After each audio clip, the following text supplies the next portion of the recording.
Hello everyone. आज इस lecture में हम देखने वाले हैं रेशियो एंड प्रोपोर्शन। इससे पहले हम फंडामेंटल्स और एवरेजेस कंप्लीट कर चुके हैं। एवरेजेस के क्वेश्चन भी हम कंप्लीट कर चुके हैं, 2 से 3 वीडियोस में शायद वो है। अगर आपने अभी तक को नहीं देखा है तो आप एक बार गो थ्रू हो लें उन वीडियो से भी, और अगर कोई सजेशन है तो मुझे बता दें। एटलीस्ट आप फंडामेंटल से तो गो थ्रू हो लें, वो ज़रूरी है कोई भी टॉपिक शुरू करने से पहले। ठीक है, तो आइए शुरू करते हैं आज का लेक्चर। तो आज हम पढ़ने वाले हैं रेशियो एंड प्रोपोर्शन, और इसके साथ अगर आप जोड़ना चाहो तो वेरिएशन भी जोड़ सकते हैं, क्योंकि रेशियो के साथ ही एक नाम और आता है जिसका नाम है वेरिएशन। ठीक है, वो मैं डिस्कस करूंगा इस वीडियो के एंड में कि वेरिएशन भी क्या है। राइट, तो बात करते हैं इसके इम्पोर्टेंस की, कि इस टॉपिक का इम्पोर्टेंस क्या है। देखिए, पूरा जो क्वांट है अगर मैं बात करूं तो वो 80% जो आपका क्वांट है वो रेशियो एंड परसेंटेज पे बेस्ड है। अगर आपके क्वांट में ये दो टॉपिक अगर आपके सॉलिड हैं, ठीक है, इन पे अगर आपकी अच्छी कमांड है, तो आप देखेंगे हर चैप्टर में आपको रेशियो एंड परसेंटेज मिलेगा। आप किसी भी चैप्टर में करने जाएंगे, आप इवन डीआई कर रहे हैं तो वहां पे आपको परसेंटेज रेशियो मिलता है। राइट, आप टाइम स्पीड डिस्टेंस कर रहे हैं तो आपको वहां पे भी रेशियो देखने को मिलेगा, परसेंटेज देखने को मिलेगा। आप प्रॉफिट लॉस पढ़ रहे हैं वहां पे भी, एससीआई एसआई में भी कोई ऐसा चैप्टर नहीं है जहाँ पे आपका रेशियो परसेंटेज ना हो। तो अगर मैं बात करूँ तैयारी की तो सबसे इम्पोर्टेंट टॉपिक आपके यही है। ठीक है, तो मैं पहले ही बता चुका हूँ कि एवरेज, परसेंटेज और रेशियो एंड प्रोपोर्शन, ये आपके 3 चैप्टर ऐसे हैं। अगर आपकी इन पे कमांड है तो आपकी 80% क्वांट पे कमांड है। बाकी का 5-10% बस आपका जो कैलकुलेशन है बस वही का आपको करना है सही से। ठीक है, और अदर टॉपिक्स अगर आप पढ़ने जा रहे हैं तो बस उनके एक बेसिक कंसेप्ट पढ़ने हैं कि वो चीज़ें क्या हैं। अदरवाइज आपको कुछ भी नया नहीं पढ़ना है, आपको यही रेशियो की चीज़ें ही यूज होंगी। ठीक है, तो इम्पोर्टेंस आई होप आप समझ गए होंगे, क्योंकि बिना रेशियो के मुझे नहीं लगता कि कोई क्वेश्चन किसी दूसरे चैप्टर में होता होगा।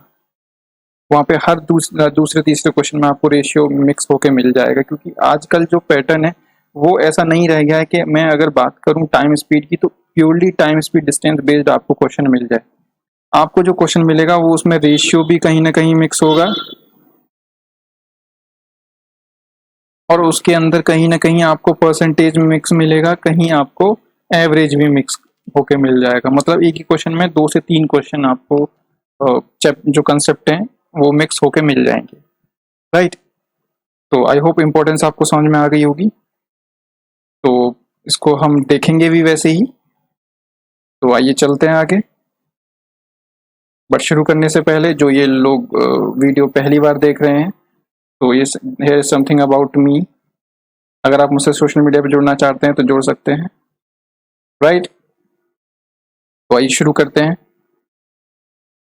देखिए, इस चैप्टर को शुरू करने से पहले आपको क्या चाहिए, स्टडी मटेरियल आपके पास होना चाहिए। कोई भी एक रेफरेंस बुक ले लें और कोई भी एक क्वेश्चन बैंक ले लें। ठीक है, प्रिफरली हार्ड कॉपी हो।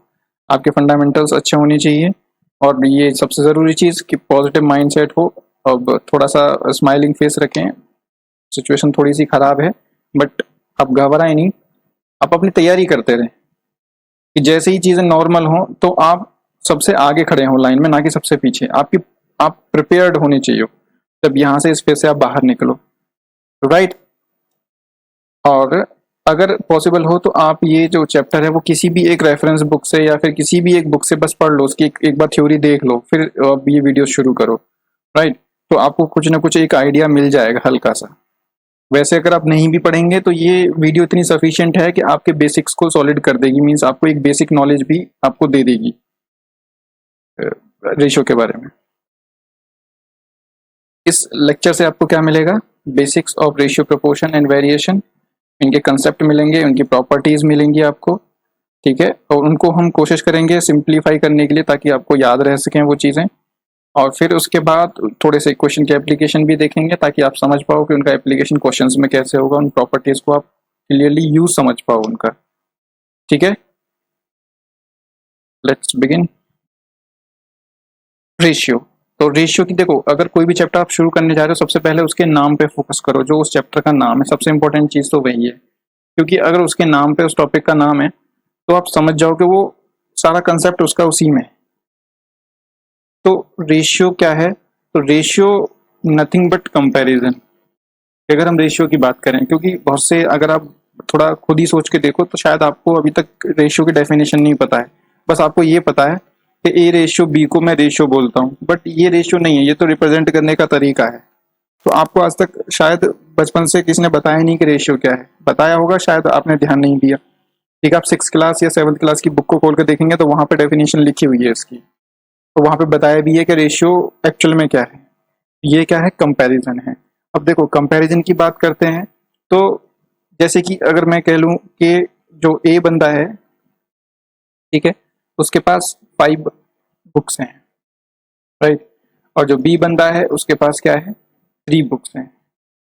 तो मैं कह सकता हूं कि इनका जो रेशियो है वो 5:3 का है, ए रेशियो बी। ठीक है, ये हमारा रेशियो, इसको मैंने कंपैरिजन कर दिया, मींस कि एक पर्टिकुलर क्वांटिटी के कंपेयर में दूसरे बंदे के पास या दूसरी चीज के पास कितनी क्वांटिटी है, उसी को रेशियो बोलते हैं। बट इसका देखो, थोड़ा ये ध्यान रखें कि ए रेशियो बी को मैं 5:3 ही बोलूंगा, इसको मैं 3:5 नहीं बोल सकता, ये गलत हो जाएगा। ठीक है, हाँ, अगर ये B:A पूछता है तब हम, जब ये बी का कंपैरिजन ए से करेगा तब हम 3:5 बोलेंगे। तो अगर हम ऐसे है तो इसको हमें ऐसे ही लिखना है। ठीक है, अब बात करते हैं कंपैरिजन की। तो जब कंपेयर कभी किसी चीज को किया जाता है तो हमेशा ध्यान रखें कि उसको एक सिमिलर क्वांटिटी में किया जाता है। ठीक है, कंपैरिजन हमेशा सेम चीजों की होती है।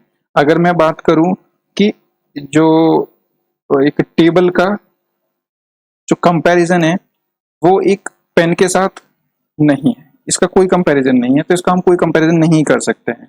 टेबल का टेबल के साथ ही होगा, पेन का पेन के साथ ही होगा। अगर हम काऊ की बात कर रहे हैं तो काऊ का मेन के साथ कोई कंपैरिजन नहीं है, राइट। तो आप ये ध्यान रखें, between similar unit of quantity, मतलब रेशियो के लिए हमेशा जो कंपैरिजन करेंगे उसमें आपकी यूनिट ऑफ मैग्नीट्यूड हमेशा सेम रहना चाहिए। ठीक है, तो ये ध्यान देने वाली बात थी। रेशियो भी सिमिलर क्वांटिटी का, राइट, कि अगर मैं कलर का कंपैरिजन कर रहा हूं तो मैं कलर की बात करूंगा। ठीक है, जैसे कि अगर हम बात करें किसी मेल की और फीमेल की, ठीक है, तो मेल फीमेल का आपस में कोई कंपैरिजन नहीं है, बट हाँ, मेल की हाइट का और फीमेल की हाइट का, इनके कलर कॉम्प्लेक्शन का कंपैरिजन हो सकता है, राइट। इनकी आईज का कंपैरिजन हो सकता है, इनकी लेग्स का हो सकता है, हैंड्स का हो सकता है, बॉडी का हो सकता है, बट मेल फीमेल का नहीं हो सकता। क्योंकि वहां पे मैं जब हाइट की बात कर रहा हूँ तो दोनों की सिर्फ यूनिट सेम होगी। मैं हाइट की बात कर रहा हूँ, कलर की बात कर रहा हूँ तो कलर की बात कर रहा हूँ, आई की बात कर रहा हूँ तो मैं सिर्फ आई की बात कर रहा हूँ। तो हम यहाँ पे बोलेंगे यूनिट हमारी क्या होगी, हमने यूनिट सेम ले ली यहाँ पे। तो आई होप आपको कंपैरिजन समझ में आ गया होगा कि रेशियो में कैसे यूज करते हैं। मीन्स अगर हम जहां पे भी कंपैरिजन यूज करेंगे, आप ये मानेंगे, आप ये डेफिनेटली मानेंगे कि वहां जो यूनिट रही होगी वो सेम रही होगी दोनों की। अगर मैंने यहाँ पे 5:3 लिया है तो जो भी यूनिट होगी, ये सेंटीमीटर में होगी तो दोनों का सेंटीमीटर होगा, ये बुक्स हैं तो दोनों की बुक्स होंगी, ये टेबल हैं तो दोनों की टेबल होगी, राइट। तो रेशियो और कंपैरिजन आपको समझ में आ गया होगा। रूल इसका यही है कि जो यूनिट है कंपैरिजन का, रेशियो का जो रूल है वो यही है कि जो यूनिट है आपकी सेम होनी चाहिए। तो बढ़ते हैं आगे। अब बात करते हैं इसकी प्रॉपर्टीज की। इसकी प्रॉपर्टीज की क्या है? तो इसकी जो पहली प्रॉपर्टीज है वो है value of ratio does not change. ये रेशन नहीं है, ये रेशियो है, ये पता नहीं कहां से टाइप हो गया है, रेशियो। ठीक है, value of ratio does not change if numerator and denominator both multiplied by same quantity. देखो, हम रेशियो को A:B को हम कैसे लिख सकते हैं? A/B न्यूमरेटर अपॉन डिनोमिनेटर की फॉर्म में। ठीक है, तो इसका ये यहाँ पे कह रहा है कि अगर मेरे पास कोई रेशियो A/B है, ठीक है, तो उसमें मैं किसी भी वैल्यू से मल्टीप्लाई करूं दोनों में, ठीक है, ऊपर अगर मैं K से, नीचे K से मल्टीप्लाई करूं तो मेरा रेशियो अभी भी A/B ही रहने वाला, मेरा रेशियो चेंज नहीं होगा। मतलब कभी अगर हमें ऐसा करने की जरूरत पड़ती है तो बस हम ये ध्यान रखेंगे कि अगर ऊपर वाले में मल्टीप्लाई कर रहे हैं तो नीचे वाले में भी करना पड़ेगा, और हम ऐसा कर सकते हैं। बस मेरी रेशियो की वैल्यू चेंज नहीं होनी चाहिए, मैं कुछ भी यूज कर सकता हूँ। ठीक है। अब नीचे में दूसरी प्रॉपर्टी में कह रहा है कि value does not change if divided by both same quantity. अब जैसे मल्टीप्लाई की बात कर रहा था वैसे ही डिवाइड की बात कर रहा है कि अगर मैं सेम क्वांटिटी को अगर मैं डिवाइड कर दूं किसी से तो अभी भी वैल्यू चेंज नहीं होगी, क्योंकि अगर मैं इसको सॉल्व करूंगा तो a इंटू के और b इंटू के से के फिर कटेगा, मेरी जो वैल्यू रेशियो की आने वाली है वो फिर से क्या आ जाएगी, सेम वही। तो हम अगर डिवाइड भी करना पड़ेगा तो हम दोनों को सेम वैल्यू से डिवाइड करेंगे, न्यूमरेटर डिनोमिनेटर को, या फिर दोनों वैल्यूज को हम सेम नंबर से सेम वैल्यू से डिवाइड मल्टीप्लाई कर सकते हैं अपने अकॉर्डिंग जब जरूरत पड़ेगी तो। ठीक है। आप बहुत सारे क्वेश्चंस में ये एप्लीकेशन देखेंगे कि हम मल्टीप्लाई और डिवाइड करेंगे, राइट। तो ये एक रेशियो की ही प्रॉपर्टी है। अब नेक्स्ट है कि ratio of two fractions can be expressed in form of integers. देखो इंटीजर्स क्या होते हैं, जो नंबर होते हैं हमारे, जैसे कि 1:2, 1 2 3 4 ऐसे करके जो होते हैं ये इंटीजर्स होते हैं। फ्रैक्शंस क्या होते हैं, जैसे कि 1/8, 1/6 है। तो ये कह रहा है कि हम जो फ्रैक्शंस के रेशियो को हम इंटीजर की फॉर्म में भी लिख सकते हैं। अगर आपको मान लो रेशियो दे दिया जाए 1/2:1/3, तो मुझे इसको इंटीजर की फॉर्म में हम लिख सकते हैं। तो लिखने के लिए क्या है, देखो इसका जो शॉर्टकट मेथड है वो तो ये है कि 3 का इधर मल्टीप्लाई कर दो और 2 का इधर मल्टीप्लाई कर दो, काम खत्म। मतलब डिनोमिनेटर की आपस में क्रॉस मल्टीप्लाई, अगर 2 वैल्यू हैं तो ये आ जाएगा 3:1। बट इसका जो एक्चुअल जो प्रॉपर वे है वो ये है कि नीचे वाले का लो एलसीएम, दैट इज 6, और फिर 6 एलसीएम से कर दो इनको मल्टीप्लाई। तो 6 इंटू 1/2 और 6 इंटू 1/3। तो ये जो कट पिट के बचेगा आपका, यही 3:2 में जो कन्वर्ट होकर आपका आ जाएगा। अगर हमारे पास 3 वैल्यूज हैं फिर भी हम ऐसे ही करेंगे। ठीक है। तो मान लो अगर मेरे पास ए 1/2, 1/3, रेशियो 1/4। ठीक है। अगर इसको डायरेक्ट करना है तो डायरेक्ट करने का ये है कि पहले वाले को छोड़ के इन दोनों की मल्टीप्लाई कर दो, मतलब 3 और 4 की। ठीक है। दूसरे वाले में इसको छोड़ के 4 और 2 की मल्टीप्लाई कर दो, और इसमें तीसरे वाले में इसको छोड़ के बाकी की दोनों से मल्टीप्लाई कर दो। एक तो शॉर्टकट ये है। अदरवाइज जो बेसिक वे तो यही है कि इन तीनों का नीचे को लो एलसीएम, दैट इज 12 आ जाएगा, और 12 से फिर इसको कर दो इधर मल्टीप्लाई पूरी वैल्यू को। तो जब मल्टीप्लाई किया तो ये हो जाएगा 6, ये जाएगा 4 और ये आ जाएगा 3। ये मेरा इंटीजर में कन्वर्ट हो गया, राइट। आई होप आपको समझ में आ गया होगा कि फ्रैक्शन से इंटीजर में कैसे कन्वर्ट करते हैं। अब देखो हमारे लिए 2 एग्जांपल दे रखे हैं तो इनको देख लेते हैं एक बार। कभी कभी ये वैल्यूज ऐसी जो छोटे छोटे एसएससी के एग्जाम्स हैं उसमें प्री लेवल पे आ जाते हैं। तो अगर मुझे इसको कन्वर्ट करना है तो वही कि नीचे का आप ले लो एलसीएम या इनका क्रॉस मल्टीप्लाई कर दो इधर और इसका इधर, तो आ जाएगा 8:6। अब देखो जो रेशियो होता है इसमें क्या है, जो प्रॉपर फ्रैक्शन होता है, मतलब उसमें से जो कॉमन हो रहा है ना वो कॉमन चीजें निकाल दो। तो इसमें से मैं 2 कॉमन ले सकता हूँ, उसे हटा दो 2 कॉमन लेके, तो ये जाएगा 4:3।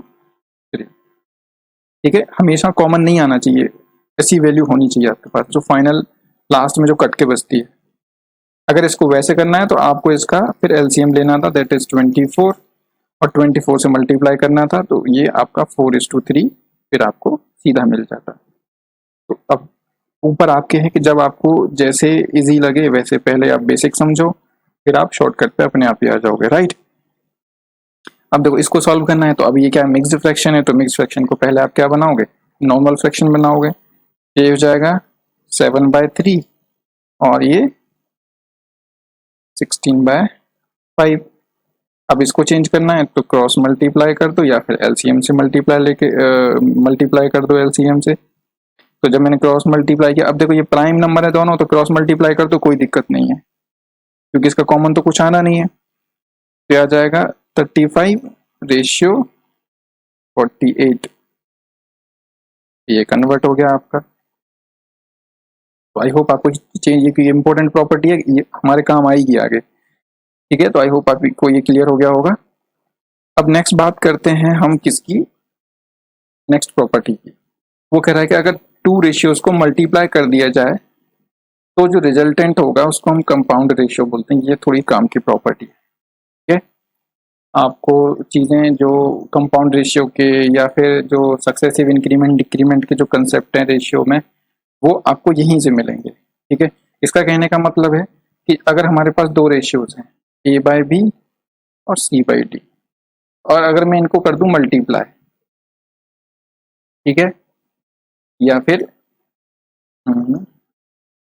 बी बाई डी कर लेते हैं ताकि एक वैल्यू इजी हो जाए।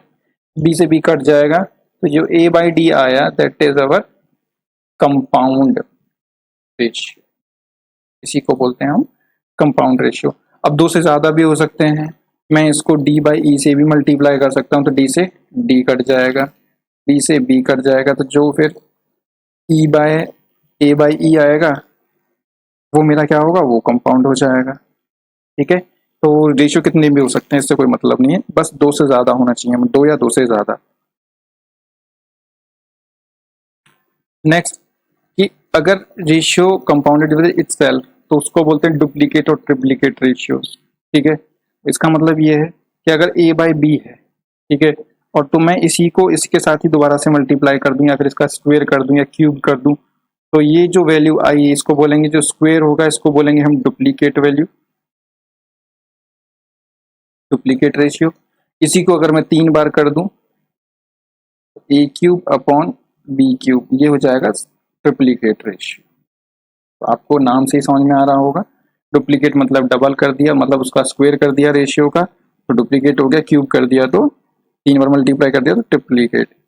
हाँ, अगर इसका उल्टा यही होता है कि ए बाई बी है, अगर मैं इसका रूट ले देता हूं तो root A by B that is A by B की पावर 1/2, इसको बोलते हैं हम सब डुप्लीकेट। ठीक है, और यहीं पे अगर मैं इसका ले दूं cube root, A by B का क्यूब रूट, तो ए बाय बी क्यूब रूट को आपको पता है कि 1/3 होती है पावर, तो ये इसी को बोलेंगे हम सब ट्रिप्लीकेट। बस नॉलेज के लिए न होना चाहिए, वैसे इसकी ऐसे नाम से कहीं आपको यूज करने की जरूरत नहीं पड़ेगी, बट फिर नॉलेज के लिए आपको पता होना चाहिए कि हम ये क्यों यूज कर रहे हैं। ठीक है, नेक्स्ट है कि अगर हमें रेशियो दिए हुए हैं a by b, c by d, e by f, g by h is equal to कोई कांस्टेंट के दे रखा है, तो अगर हम इसके न्यूमरेटर्स को ऐड कर दें अपॉन डिनोमिनेटर्स को ऐड कर दें, तो वो भी उस कांस्टेंट के बराबर उनकी वैल्यू होने वाली है, राइट, वो भी के इक्वल ही होंगे।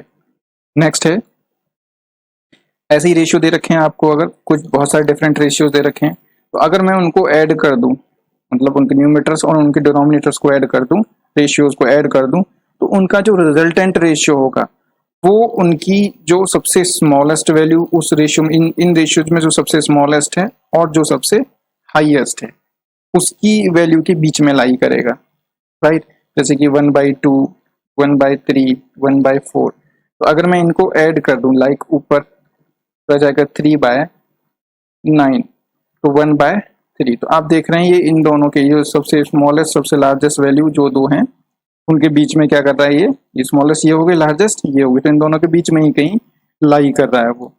तो इसका कहने का मतलब ये, तो कभी कभी आपको आंसर निकालने में आसानी हो जाएगी। यहाँ से इस प्रॉपर्टी को दिमाग में रखें तो आपको पता चल जाएगा मेरा आंसर जो रेशियो की वैल्यू है वो किस किस के बीच में आ सकती है। देखो शॉर्ट ट्रिक्स कुछ नहीं है, जो स्मार्टनेस है वो कुछ नहीं है, स्मार्टनेस वही है कि जिसके पास ज्यादा नॉलेज होगी वो स्मार्ट हो जाएगा, जिसको सारे नियम पता होंगे। गेम अच्छा वही खेल सकता है जिसको सारे रूल्स पता हो, तो आपको रूल्स सारे पता होने चाहिए और फिर उनको आप यूज अपने आप ही करेंगे जब कभी आप गेम में जाएंगे या फिर ग्राउंड में कोई गेम खेलने जाएंगे। ठीक है, तो आप रूल्स पे जरूर ध्यान दें, अगर आपको रूल्स पता नहीं है तो आप गेम एंजॉय नहीं कर सकते। नेक्स्ट है ये काम की प्रॉपर्टीज पे पहले बेसिक सीधे सीधे क्वेश्चन आते थे हमारे, like A ratio B and B ratio C are given, then हमें निकालना है A ratio B ratio C, इसको बोलते हैं हम कंबाइंड करना रेशियो को। ठीक है, ए बी सी का कंबाइंड रेशियो। ठीक है, तो उसको मैं बता देता हूँ कैसे करते हैं। देखो तरीके तो बहुत हैं इसको करने के, आप जगह जगह देखेंगे तो अलग अलग तरीके मिलेंगे, बट मैं एक ही तरीका फॉलो करता हूँ जिससे कि सारे हो जाते हैं, चाहे 2 की हो, चाहे 3 की वैल्यू हो, चाहे 4 की वैल्यू हो, राइट। तो आपको क्या करना है, अगर जितने जितने आपके पास डिफरेंट रेशियोज हैं, लाइक ए बी, ये 3 रेशियोज को कंबाइन करना है ना, तीनों को लिख लो। ठीक है, अब क्या करना है आपको, पहले रेशियो से ए के नीचे ए की वैल्यू, राइट, और बी के नीचे बी की वैल्यू, फिर दूसरे से बी के नीचे बी की वैल्यू और सी के नीचे सी की वैल्यू। अब जो आपकी खाली स्पेस बची हुई है, राइट, आप इसमें क्या करेंगे, इनको फिलअप करना है। फिलअप किससे करना है, जो आपकी लास्ट वाली नियरेस्ट वैल्यू है बी से, और इसका भी बी से, ठीक है। आई होप आपको पता चल गया इनको फिलअप कैसे करना है। आपको कंप्लीट कर देना, आगे वाली लाइन को सेम सेम से कंप्लीट करना, ए बी बी, इधर बी है तो बी से जो भी लास्ट में आ रहा है जो नियर बाय है। अब क्या करना है, आपको इधर सीधा मल्टीप्लाई कर देना है सबका।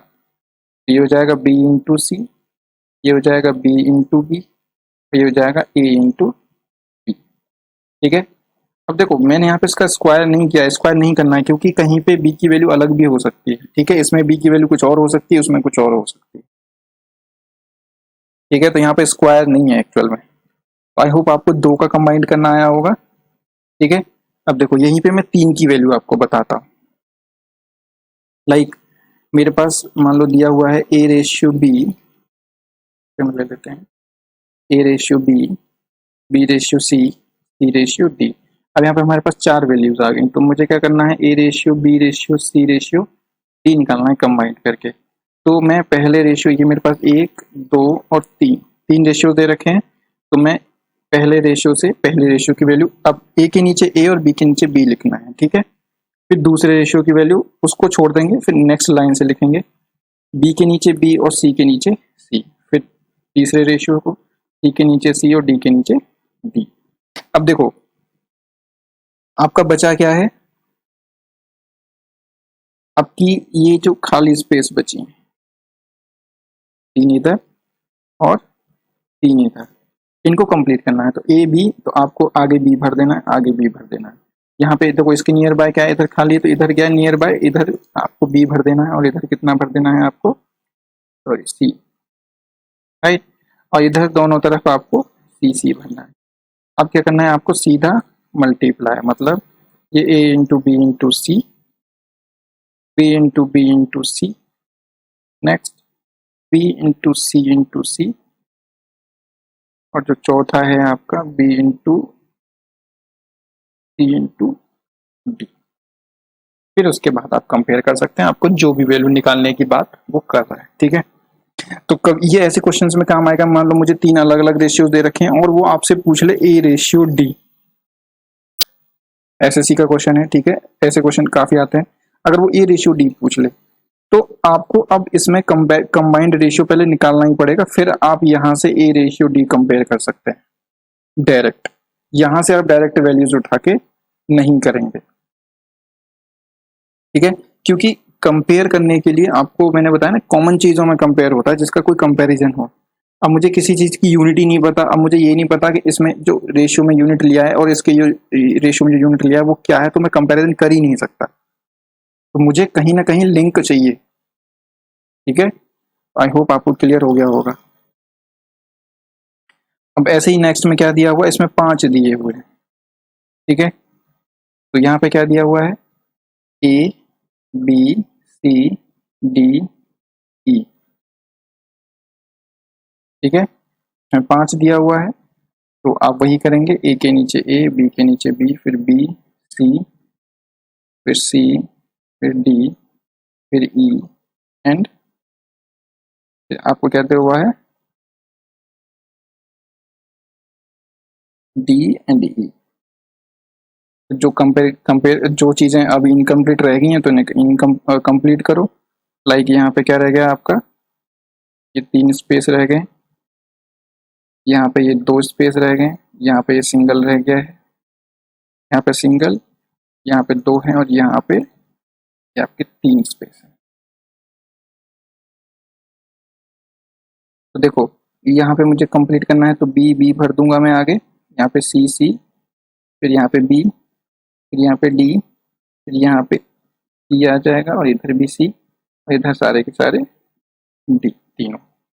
अब मुझे क्या करना है, बस इनका ऐसे करके मल्टीप्लाई कर देना है, ठीक है। तो पहला क्या आ जाएगा, A into B into C into D ratio, दूसरा क्या आएगा B into B into C into D, तीसरा B into C into D, चौथा B into C into D into D, और जो पांचवा आएगा B into C into D into E।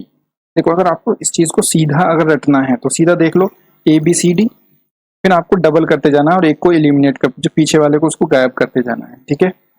फिर मैंने B इंटू B किया, एक को गायब कर दिया, फिर C इंटू C किया तो एक B गायब हो गया इसमें से, फिर D किया तो एक C गायब हो गया, फिर मैंने लास्ट में BCD सब एक बार आगे बस A गायब हो गया, ठीक है। बट रखने की जरूरत नहीं है, आप इसको ऐसे कर सकते हैं, जहां पे भी एग्जाम आएगा क्वेश्चन तो इतना वो क्वेश्चन टाइम देगा कि आप इतना इजीली कर पाए, ठीक है। और भी बहुत तरीके हैं इसको करने के, इस टाइप के क्वेश्चंस को करने के, तो वो जब मैं आपको क्वेश्चन कराऊंगा तब मैं आपको ऑप्शन के साथ यूज करना बता दूंगा कि इनको ये सब बिना करे भी आप क्वेश्चन का आंसर कैसे दे सकते हैं। बट समझना जरूरी है, आना जरूरी है। लाइक अब ये छोटे से एग्जाम्पल हैं, दो क्वेश्चन ऐसे आ भी चुके हैं, ठीक है। तो देखते हैं, आपको दिया है A/B 3:2 और B/C, आपको 6:5 दिया और आपसे पूछा A/B/C। अगर आपसे यहाँ पे A/C भी पूछ सकता है, ठीक है, तो उसका भी हम आंसर दे पाएंगे। उसके लिए आपको निकालना पहले यही पड़ेगा A/B/C, ठीक है। क्योंकि B की जो वैल्यू है वो दोनों में, देखो यहाँ पे भी B है और इधर भी B है। अब B तो दोनों जगह सेम होना चाहिए ना, ये रेशियो में ये तो बात फैक्ट है कि कोई जो B है वो हर जगह B रहेगा, ठीक है। बस किसी के लिए कोई वैल्यू कम हो सकती है, किसी के लिए ज्यादा हो सकती है, बट B तो B है, उसकी जो अपनी पर्सनल वैल्यू है वो सेम रहेगी। मान लो कि जो ये B है वो कॉमन फ्रेंड है, A का भी कॉमन फ्रेंड है और C का भी कॉमन फ्रेंड है, तो हो सकता है A के लिए B की वैल्यू कम हो बट C के लिए B की वैल्यू ज्यादा हो, बट B तो अपने लिए दोनों जगह सेम है ना। आई होप आपको समझ में आ गया होगा मैं क्या कहना चाह रहा हूँ। मतलब इसको अगर आपको डायरेक्ट करना है तो अगर B यहाँ पे 6 है तो आप यहाँ पे भी B को 6 बना दो और फिर आप कंपेयर कर दो सीधा सीधा, तब भी आंसर हो जाएगा। बट उससे पहले आप बेसिक समझ लो, A/B/C मुझे निकालना है। तो पहले में क्या था 3:2, दूसरे में B/C क्या था 6:5। तो फिर से वही खाली जगह बच गई, तो इसको आप 2 से कंप्लीट करेंगे और इसको 6 से और कर देंगे मल्टीप्लाई, ठीक है। तो ये हो जाएगा 18, ये 12 और ये 10। बट इसमें से अभी कॉमन आ सकता है तो इसको हम फाइनल रेशियो नहीं बोलेंगे अभी, इसमें से आप कॉमन ले लो जो निकल जाए, ठीक है। तो 9, 6 और 5 इसको बोलेंगे हम हमारा फाइनल रेशियो किसका, A/B/C का। या जाएगा 9:6:5।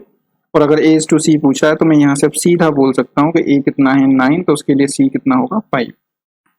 अब मैं कंपेयर कर सकता हूँ अपने सीधा डायरेक्ट A/C का, ठीक है। अब देखो इसको डायरेक्ट करना होता तो मैंने चीज़ों को पढ़ा है कि अगर ये 6 है तो ये भी 6 होना चाहिए, मैंने बताया आपको। तो मुझे 6 बनाने के लिए इसको क्या मल्टीप्लाई करना पड़ेगा 3 से। अब हमने बताया था कि अगर हम मल्टीप्लाई सिर्फ एक वैल्यू में करेंगे तो मेरा रेशियो की वैल्यू चेंज हो जाएगी, मेरा रेशियो किसी भी हाल में चेंज नहीं होना चाहिए। तो हमने पढ़ा था कि जब अगर मल्टीप्लाई कर रहे हैं तो हम दोनों में मल्टीप्लाई कर दें तो मेरी जो वैल्यू है वो कभी चेंज नहीं होगी रेशियो की। ये हो जाएगा 9:6, ये क्या है 6:5। अब हो गया दोनों में B सेम, तो मैं ना A का और B का कंपैरिजन कर सकता हूँ सीधा कि 9:5। ये भी एक तरीका है, राइट। अब ऐसे ही नेक्स्ट में दिया हुआ है, अब यहाँ पे आपको 3 वैल्यूज दे रखी है, तो देखते हैं इनको। तो नेक्स्ट देखते हैं, नेक्स्ट एग्जांपल है, बस इसमें जैसे आपको पहले दे रखा था कितना 2 रेशियोज दे रखे थे, यहाँ पे आपको 3 रेशियोज दे रखे थे। यहाँ पे A/B, B/C, D/C। यहाँ पे एक छोटा सा चेंज दिया, देखते हैं क्या है। देखो यहाँ पे लिख लेते हैं, हमारे पास 4 वेरिएबल्स हैं A, B, C and D। तो A, B, C and D लिख लेते हैं, ठीक है। देखो अब आपको ध्यान क्या देना है कि जो चीज कॉमन है वो आपको पहले लिखनी है, मतलब वो बीच में लिखनी है। जैसे कि यहाँ से इसने DC दिया है तो आप ऐसे नहीं A, B, C, D, C नहीं लिखेंगे, आप जो कॉमन है वही चीज लिखेंगे। मतलब इन दोनों में अगर C कॉमन है तो C को B और D के बीच में, क्योंकि B और D वाले रिलेशन में C कॉमन है तो दोनों के बीच में C आना चाहिए। आप इस चीज को ध्यान देंगे, ठीक है। तो उसने उल्टा दिया हुआ, कोई बात नहीं, आप सीधा ही लिखो उसे करके। तो 1:2, 2:3। अब देखो यहाँ पे हमने लिखा है यहाँ C/D और यहाँ पे लिखा हुआ D/C, तो आप इसे उल्टा करके लिखेंगे। मतलब C की वैल्यू कितनी है 4 और D की कितनी है 3। ठीक है, तो आई होप आपको समझ में आ गया होगा कि मैंने क्या किया है। उस चीज़ का एग्जाम में भी ध्यान रखेंगे, कभी कभी वो दे देते हैं ऐसी चीज़ों को तो प्रॉब्लम कर जाते हैं, हमारा आंसर गलत हो जाता है और वो पहला ही ऑप्शन दे देता है गलत वाला, फिर हमें लगता है कि हमारा आंसर हो गया सही। मल्टीप्लाई कर दो, 8, 16, 12, 24 हो गया, 18 हो गया। 2 और कॉमन आ जाएगा इसमें से, तो 2 कॉमन ले लो, हो जाएगा 9, 8, 12 और 9, हो गया आपका फाइनल रेशियो।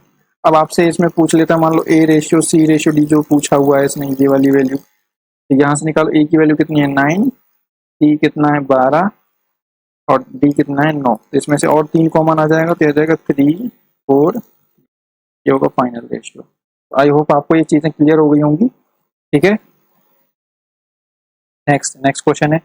अब देखो ये रेशियो पे छोटे छोटे क्वेश्चन है जो प्रॉपर्टी बेस्ड हैं, तो मैं इसलिए मैंने यहाँ पे इंक्लूड कर लिया है, तो बाकी जब हम कभी आगे प्रैक्टिस करेंगे दूसरी वीडियो में क्वेश्चंस, तो वहाँ पे अच्छे क्वेश्चंस देखेंगे, ठीक है। यहाँ से आपको प्रॉपर्टी भी समझ में आ जाएगा, थोड़ा रेशियो भी समझ में आ जाएगा, राइट।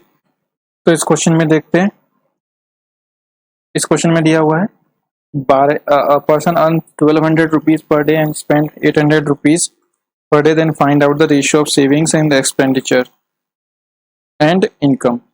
तो देखो जो अर्न है वो क्या होती है हमारी इनकम, राइट, और जो खर्च किया वो हमारा होता है एक्सपेंडिचर, ठीक है, और जो हमने बचा लिया दैट इज हमारी सेविंग। तो ये जो इनकम जो अर्न कर रहा है वो 1200, एक्सपेंड जो है खर्च कर रहा है, जो स्पेंड कर रहा है एक्सपेंडिचर वो 800, तो हमारी सेविंग कितनी हो गई 400। अब वो इन्हीं चीज़ों का क्या पूछ रहा है, रेशियो, तो बस ये वैल्यूज आप सारी रख दो, और रेशियो निकालने के लिए आपको पता है क्या करना है, चीज़ों को काट दो जितनी जितनी बार कट सकता है। जब फाइनल रेशियो बचेगा, जब कटना बंद हो जाएगा उसी को हम रेशियो बोलते हैं। 6, 4, 2, एक बार और कटेगा, 3, 2, यही हमारा क्या है फाइनल रेशियो, राइट। नेक्स्ट देखते हैं। नेक्स्ट में कह रहा है the amount of 2000 rupees divided among A and B in ratio of 1/10 into 1/15, then find out how much amount each will get, ठीक है। तो 2000 रुपये हैं, ठीक है, उनको हमें डिवाइड करना है। अब देखो डिवाइड करना सीख लेते हैं, चीज़ों को कैसे करते हैं। हमें ए और बी में डिवाइड करना है, ठीक है। इसका 110 रेशियो 1/15।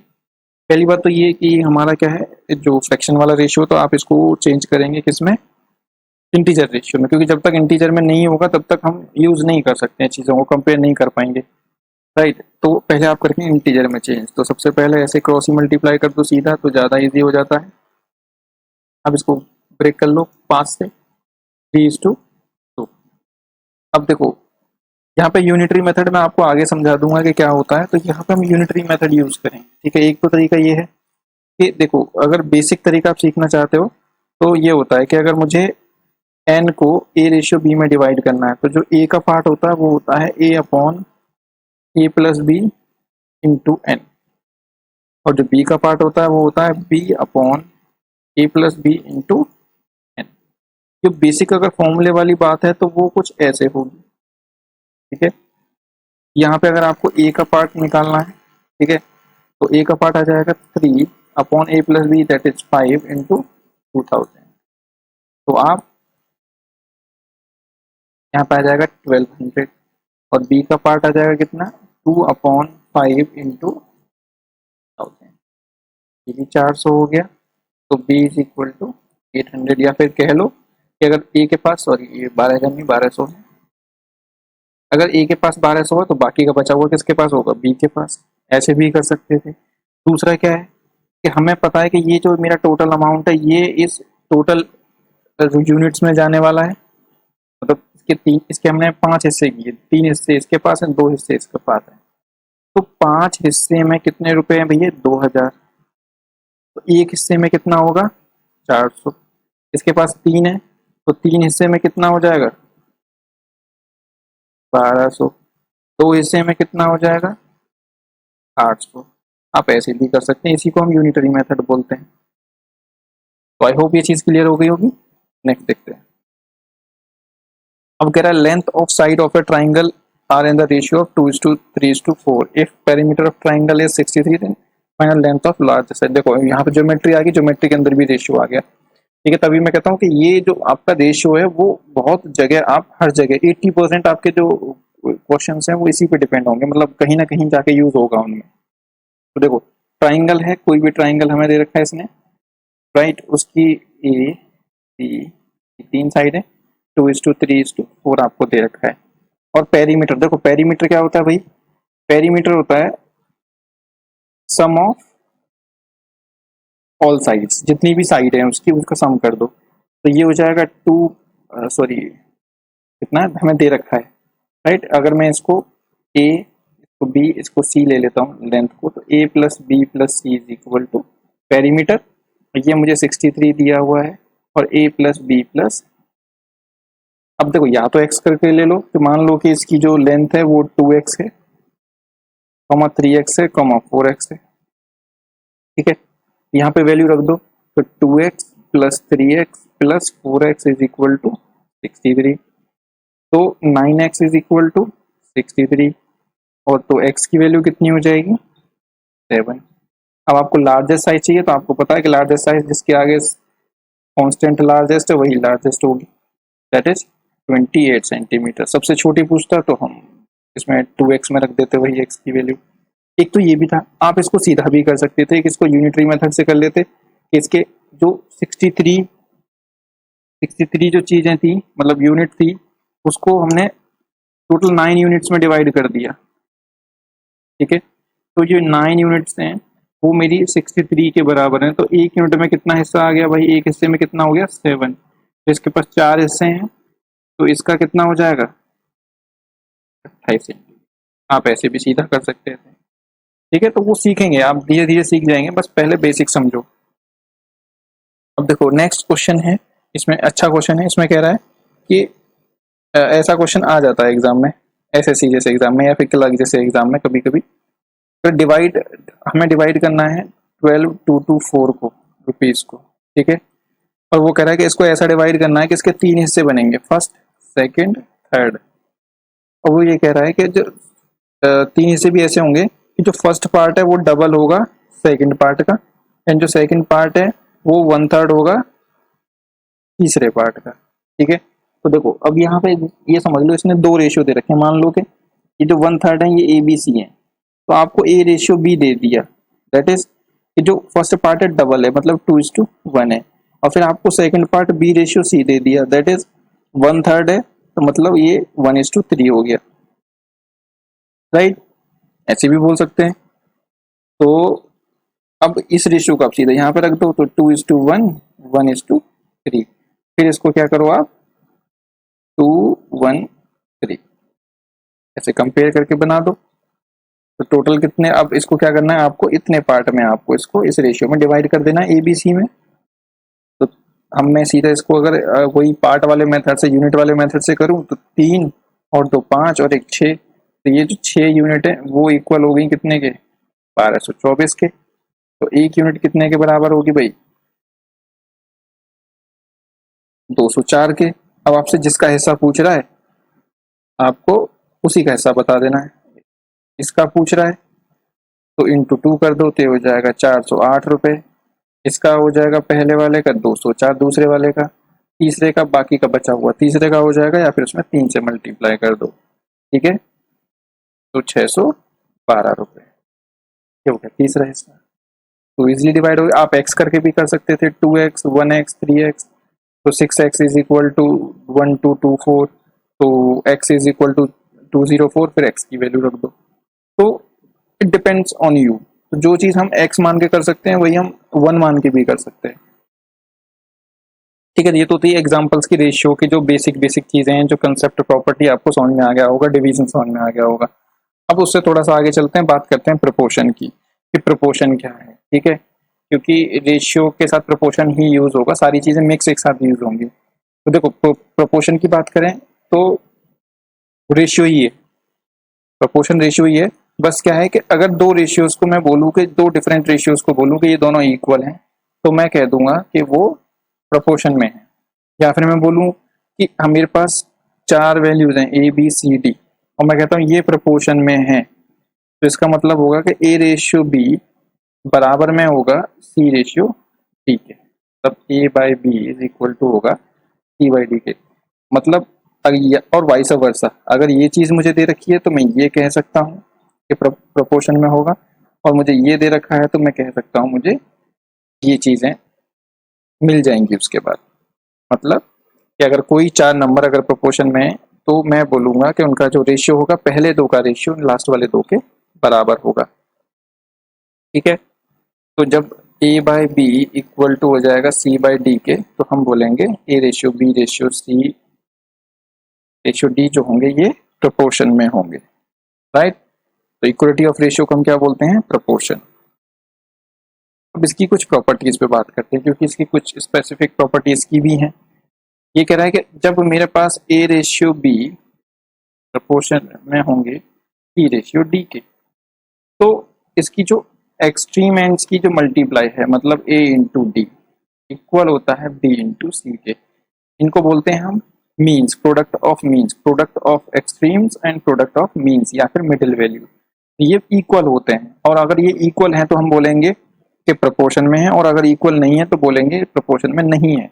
और अगर इक्वल नहीं होगा तो वो प्रोपोर्शन में भी नहीं होगा, और अगर प्रोपोर्शन में नहीं होगा तो वो प्रोडक्ट भी इक्वल नहीं होगा, मतलब वाइस वर्सा है चीजें। ठीक है, तो ये निकलता कैसे कि मुझे पता है A by B is equal to C by D, तो क्रॉस मल्टीप्लाई कर दो तो A into D is equal to आ जाएगा बी इंटू, राइट। तो बस यही चीजें पहली प्रॉपर्टी कह रही है, तो ये बाद में काम आएगी हमारे फोर्थ प्रोपोर्शन वगैरह निकालने में। अब देखो, अब वो कह रहा है ए बी सी हमारे पास 3 नंबर है, और वो कह रहा है A ratio B equal to है बी रेशियो सी के, मतलब इसके 2 रेशियोज मैं बनाऊं और ए बी इसमें कॉमन रहे और वो दोनों इक्वल हो, तो इसको बोलते हैं हम कॉन्टिन्यूअस प्रोपोर्शन या फिर सिंपली इन प्रोपोर्शन। अगर ए बी सी आपको 3 वैल्यूज दे रखी हैं और ए रेशियो बी जो पहला ए के साथ बी का रेशियो बराबर है बी के साथ सी के रेशियो के, तो हम बोलेंगे ये जो 3 ए बी सी हैं ये कॉन्टिन्यूअस प्रोपोर्शन में है या फिर सिंपली इन प्रोपोर्शन में है। तो ये लैंग्वेज क्वेश्चन में यूज होती है, वो बोल देगा 3 numbers are in continuous proportion, तो आप समझ जाएंगे कि वो इस कंडीशन की बात कर रहा है कि 3 numbers A ratio B proportion में होंगे बी रेशियो सी के। ठीक है, इसलिए यहाँ पे इसको डिस्कस किया है, क्योंकि ये लैंग्वेज ही यूज करता है, ये वर्ड यूज करता है वो एग्जाम्स में काफी, 3 numbers are simply in proportion या फिर 3 numbers are in continuous proportion, right. तो आई होप क्लियर हो गया होगा। तो ये प्रोपोर्शन की कुछ और प्रॉपर्टीज हैं जो बस आपको पता होनी चाहिए कि ऐसा होता है या फिर कोई ऐसी प्रॉपर्टी होती है। ठीक है, हम ऐसे भी कर सकते हैं। एक तो हो गई इन्वर्टेंडो, ठीक है,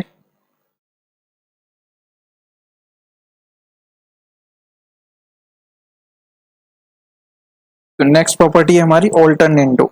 ऑल्टरनेंडो क्या है कि अगर हमें कोई 2 रेशियोज दे रखे हैं प्रोपोर्शन में A by B is equal to C by D, तो मैं अगर यहाँ पे कोई ऑल्टरनेट चेंज कर देता हूँ किसी एक में, मतलब सी को बी की जगह, बी को सी की जगह, या फिर डी को ए की जगह, ए को डी की जगह, तो मेरे जो रेशियो रहेंगे वो प्रोपोर्शन में ही रहेंगे और ये बात सेम रहेगी। लाइक एक आपको पता है 1/2 1/2 ये 2 रेशियो हैं, इक्वल हैं, तभी तो इनको हम इक्वल बोलेंगे, राइट।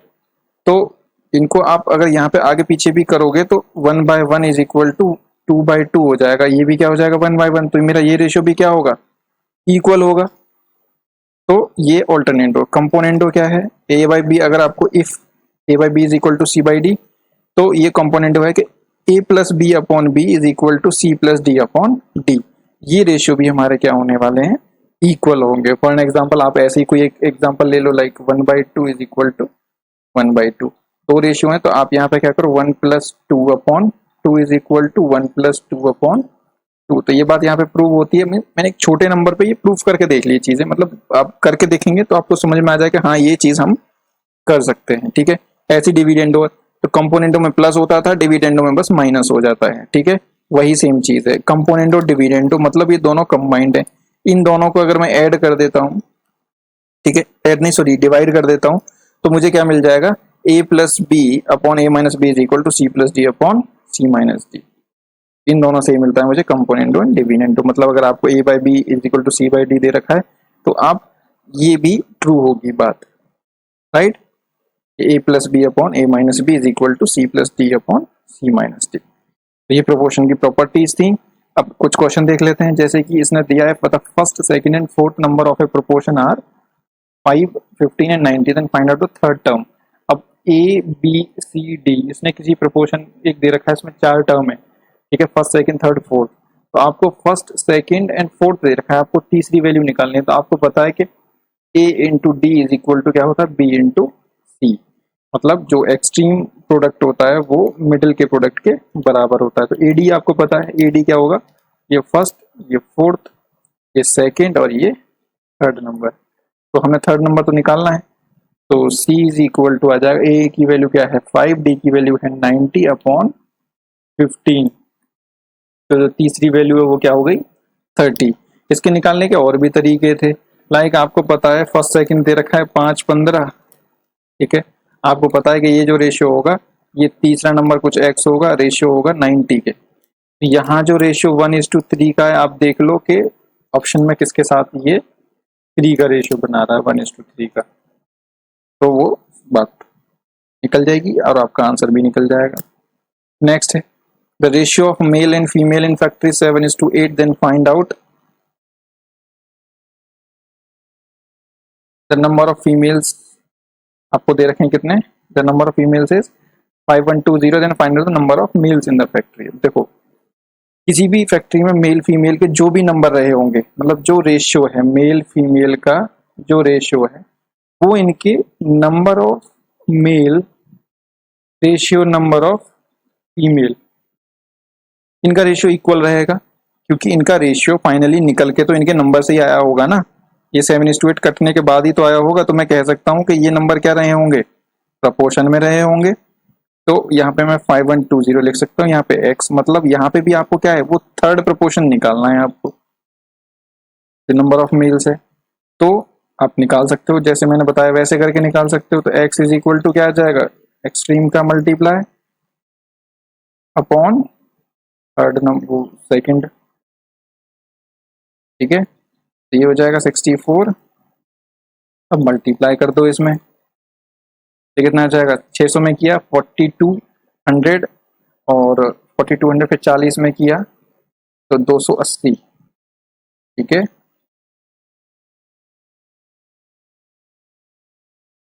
सिक्सटी 480, ठीक है।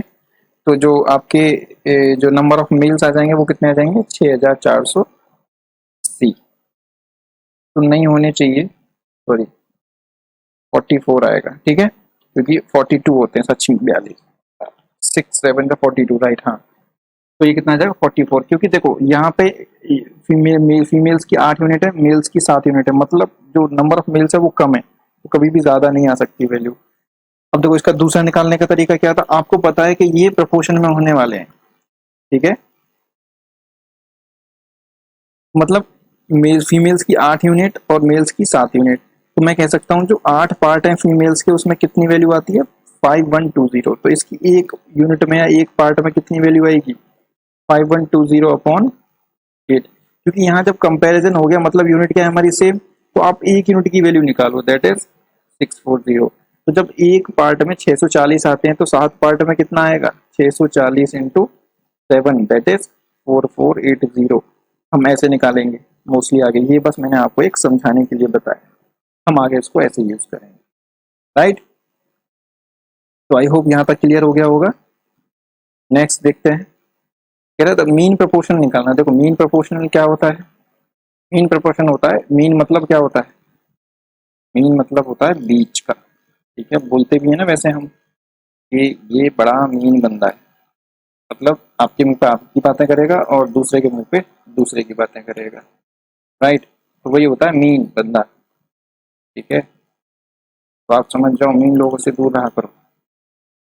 अब देखो, अब मीन प्रोपोर्शन वो तभी निकलेगा जब ए इज टू, अब मीन प्रोपोर्शन की जब भी बात करेगा, मतलब ए बी सी, मतलब ये बीच वाली वैल्यू बात कर रहा है। तो 3, अगर कोई प्रोपोर्शन में 3 नंबर है, ठीक है, तो इनको हम कैसे लिखते हैं, वही जो मैंने बताया था कॉन्टिन्यूस प्रोपोर्शन में, जब बोलता है ए रेशियो बी, प्रोपोर्शन में होगा बी इज टू सी के, मतलब A by B is equal to होता है बी बाय सी के। क्रॉस मल्टीप्लाई करेंगे तो B square is equal to A C, क्योंकि हमें बी की वैल्यू चाहिए, तो B is equal to under root AC, यही होता है आपके मीन प्रपोर्शन की फॉर्मूला। आपको बुक्स में लिखा हुआ मिल जाएगा शॉर्ट ट्रिक के नाम पे, ठीक है। तो आपको उसको समझना है कि ये आया कैसे। मीन प्रोपोर्शन बीच वाली वैल्यू होती है, और आपको दो प्रपोर्शन फर्स्ट और थर्ड, बीच का तो तभी पूछेगा ना आपसे जब आपसे कोने वाले दोनों देगा, ठीक है। तो ऐसे भी आप याद कर सकते हो। और जब कोई 3 नंबर प्रपोर्शन में होते हैं तो उनको क्या बोलते हैं, कॉन्टिन्यूस प्रपोर्शन या फिर मीन प्रपोर्शन तभी निकलेगा, राइट, जब आपको वो तीनों चीजें प्रोपोर्शन में दी होंगी। तो b इज इक्वल टू क्या हो जाएगा, अंडर रूट a की वैल्यू कितनी है हमारी 4, और 9, b की c की वैल्यू 9, 36, और b की वैल्यू आ जाएगी आपकी, that is your answer. I hope clear हो गया होगा आप। अब बात करते हैं हम यूनिटरी मेथड की। यूनिटरी मेथड क्या है कि हम कभी आंसर लेने के लिए, ये वो मेथड है कि आंसर लेने के लिए हम क्या करते हैं कि एक पहले एक हम यूनिट मान लेंगे, मतलब कुछ छोटा नंबर मान लेंगे बड़े नंबर्स को। लाइक मैं अगर जैसे कि 2:3 मैं कह रहा था, ठीक है, कि मुझे डिवाइड करना है कितने को, 600 को 2:3 में। तो मैं क्या करता हूँ कि इसकी जो 5 यूनिट हो गए, ठीक है, उसको मैं मान लेता हूँ 5 यूनिट के अंदर, क्योंकि ये जो 600 हैं वो जाने वाले तो इसी पार्ट में है ना। तो मैंने मान लिया कि 5 पार्ट या 5 यूनिट को मैंने 600 मान लिया, तो एक यूनिट में ये जो स्मॉल यूनिट की वैल्यू मैंने निकाली है, तो एक यूनिट में कितना आ गया, 120। तो ये जो मेथड है, इसी मेथड को हम बोलते हैं यूनिटरी मेथड, ठीक है। अब यूनिटरी मेथड में भी दो टाइप के वेरिएशंस होते हैं या फिर दो प्रपोर्शंस होते हैं। एक तो होता है डायरेक्ट प्रपोर्शन, मतलब कि कुछ चीजें ऐसी होती है। डायरेक्ट का मतलब ये है कि कुछ वैल्यू बढ़ने पे दूसरी वैल्यू भी हमारी प्रपोर्शन में चेंज होगी उसके, और बढ़नी है तो बढ़ेगी, घटेगी तो घटेगी घटेगी। जैसे मैं बोलूँ कि जो 6 कैंडी का जो प्राइस है वो 20 रुपये है या फिर 36 रुपये है, तो एक कैंडी का प्राइस कितना होगा, 6 रुपये। अब यहाँ से मैं, अब देखो 6 से मैं 1 पे आया, तो उसी प्रोपोर्शन में, उसी में आपकी जो यूनिटरी मेथड से जो हम कर रहे थे, तो आपकी वैल्यू भी क्या हो गई, घट गई। अब मैं यहीं से बोलूँ कि मुझे अगर 10 कैंडीज का प्राइस निकालना है, तो इंटू 10 कर दूंगा, तो 10 कैंडी का प्राइस कितना आ जाएगा, 60 रुपये। तो आपकी क्या है, वैल्यू फिर से इंक्रीज कर गई।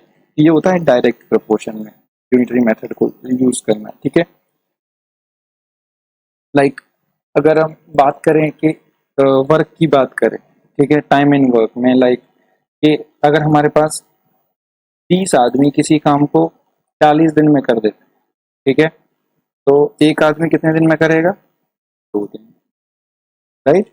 एक आदमी की एफिशिएंसी आ जाएगी, या फिर वो एक दिन में इतना काम, या फिर हम कहें 20 दिन में कितना काम होता है, 40, तो एक दिन में काम कितना होगा, 1 डे में, तो राइट। तो अगर मैं बोलूँ कि फिर 50 दिन में कितना काम होगा, 50 दिन में फिर 100 काम हो जाएगा उस हिसाब से। तो ऐसे टाइम इन वर्क में भी हम यूनिटरी मेथड को प्रोपोर्शन में यूज करेंगे।